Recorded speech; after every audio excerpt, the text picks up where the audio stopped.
This is the Practical Homeopathy Podcast, episode number 142. Hi, I'm Joette Calabrese, and I welcome you to our healthcare movement, yours, mine, and the countless men and women across the globe who have retaken control of their family's health with practical homeopathy. So, for the next few minutes, let's link our arms as I demystify homeopathy, what was once considered an esoteric paradigm, into an understandable, reproducible, safe, and effective healthcare solution available to all. This is the medicine you've been searching for, my unique brand of homeopathy, practical homeopathy.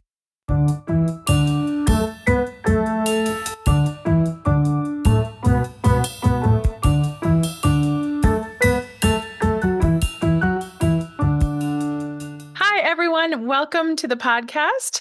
We are back and we're so glad that you've joined us today. I'm Kate and today I'm here with Michele. Hi, Michele. Hi, Kate. Hi, it's fun to do a podcast together. We've known each other for quite a long time.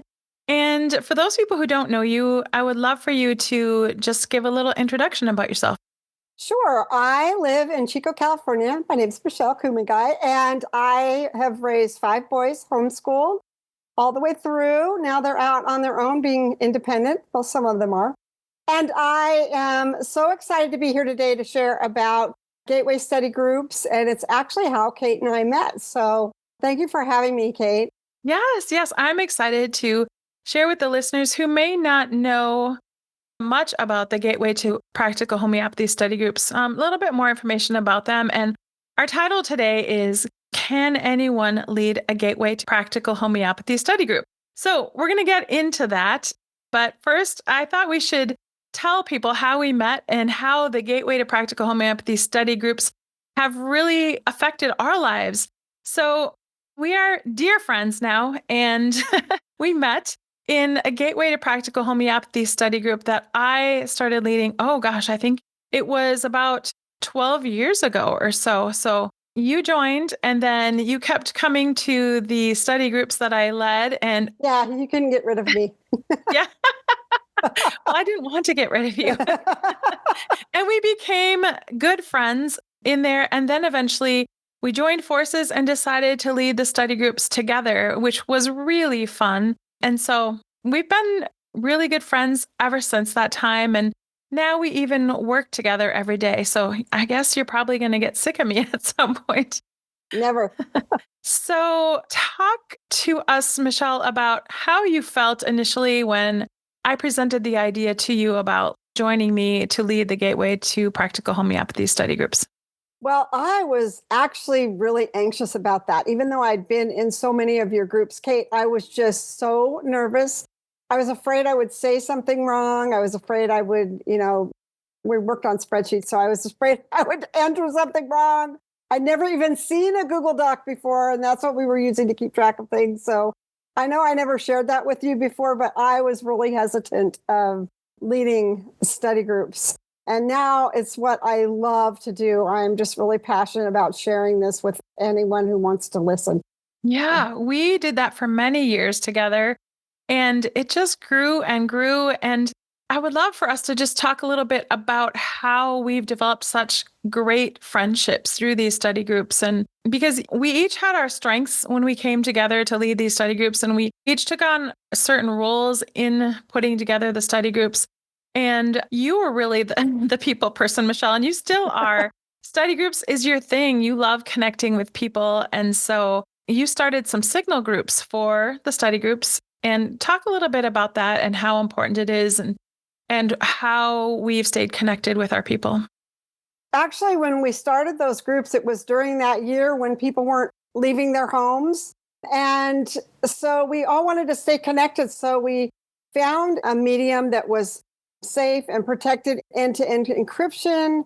And we started chatting in our signal group. That was just with one of our gateway groups. And then from then, we took that and we do that with all of our gateway groups now. So we have a whole bunch of signal groups. We've even branched out and we have other groups with our study group members. We have an animals group. We have groups for each of the states. So I don't think we have all the states, but like a Wisconsin study group. Mhm.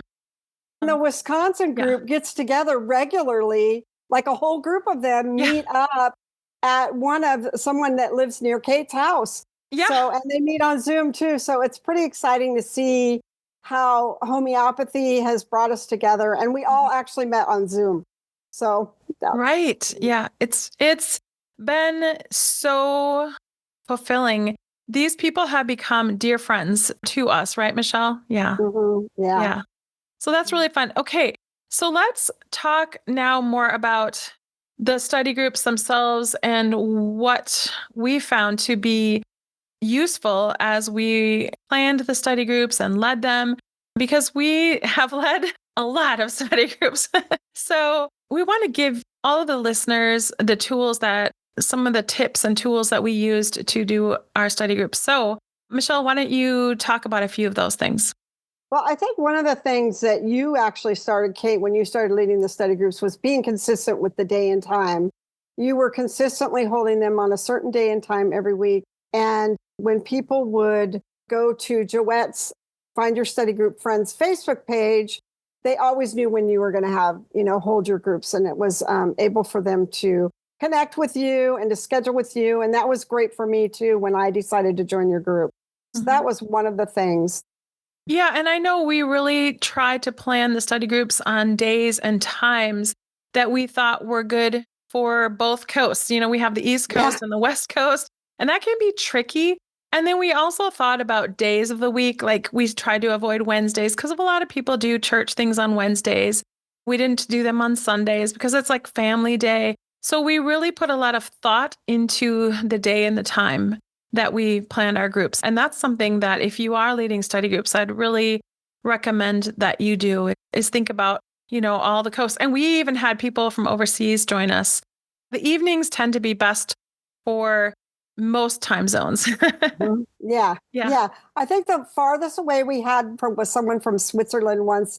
And it was very, very late at night, if I remember correctly, that she would meet with us and she'd be like in her sweats and, in the dark because her family's asleep. And that was pretty neat. And then another thing we did too, Kate, was we had consistent study group meetings. So we would have a Gateway 1 group and then we would do a Gateway 2 group right after that. And then we would do a Gateway 1 after that. We just kept them rolling. And so that was something that helped build our gatewayers or our gateway groups in our community. Yeah, because I think people knew if they were going to invite their friends that we would have another one and they would just keep going. Like you said, Gateway 1, Gateway 2. Now, some people do a Gateway 1 and a Gateway 2. And then when they're doing the Gateway 2 at the same time, they'll start another Gateway 1. So you can double up like that. And then you're always leading both a Gateway 1 and a Gateway 2. But I think also, Michele, something that was helpful is going into Gateway 2 because you had more time with these people. So you developed even better relationships with them. And I love Gateway 2. I'm surprised that more people don't do that. But Gateway 2, I even use it as a resource when my family has a cold or a flu. It's a quick reference for me to look up the remedies. So. Yeah, it's like Gateway 1 is a great starter guide when you're just first learning about homeopathy and you don't really know what it is.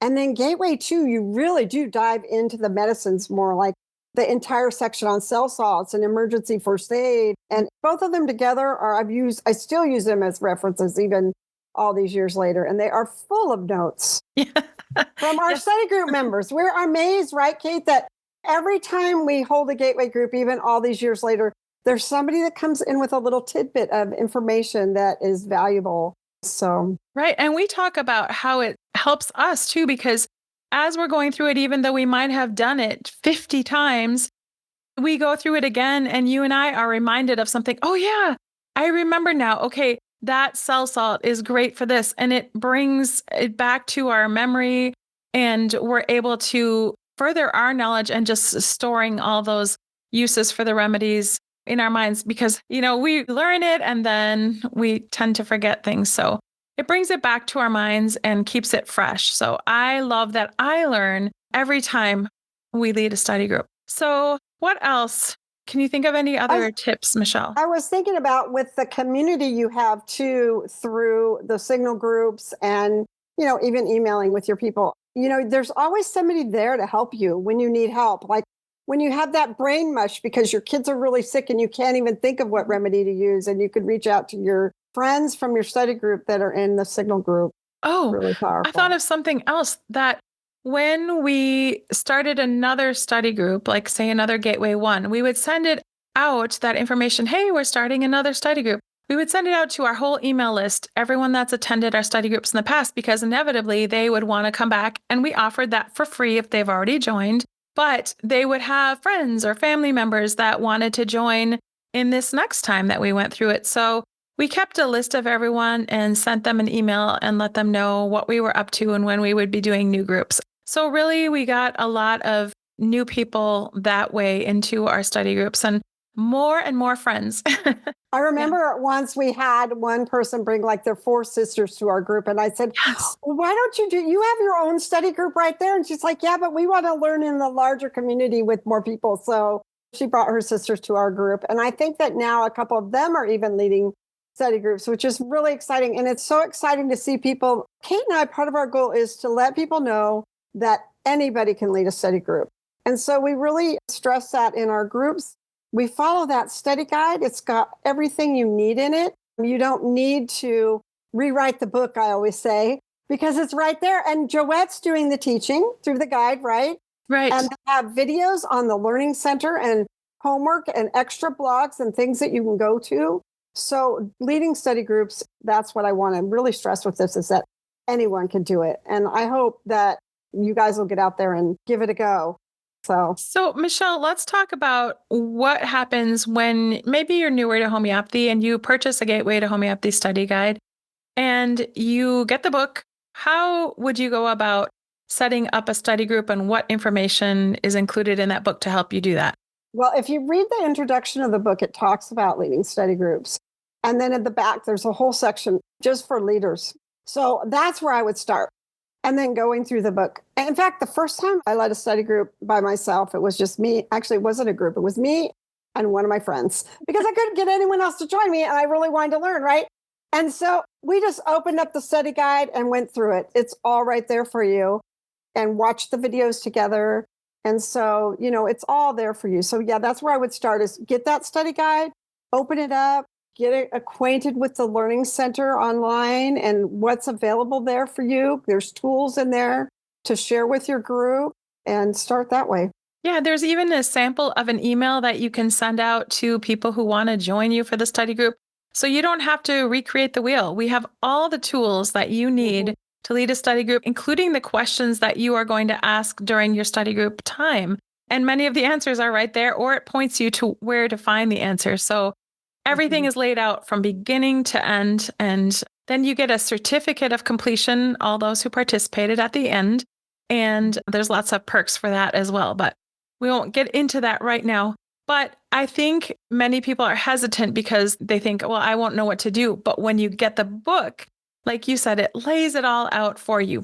Now, if you're someone who maybe you're interested in learning about homeopathy, but you don't know anyone else who is, and you want to be part of a study group, once you purchase the book and you get onto the Learning Center, as Michele alluded to earlier, there will be a list of different study group leaders with days and times that they are holding study groups, and you can join one of those.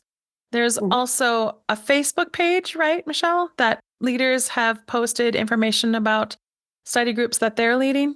Right. I believe it's Joette's Find Your Friends Facebook study group friends.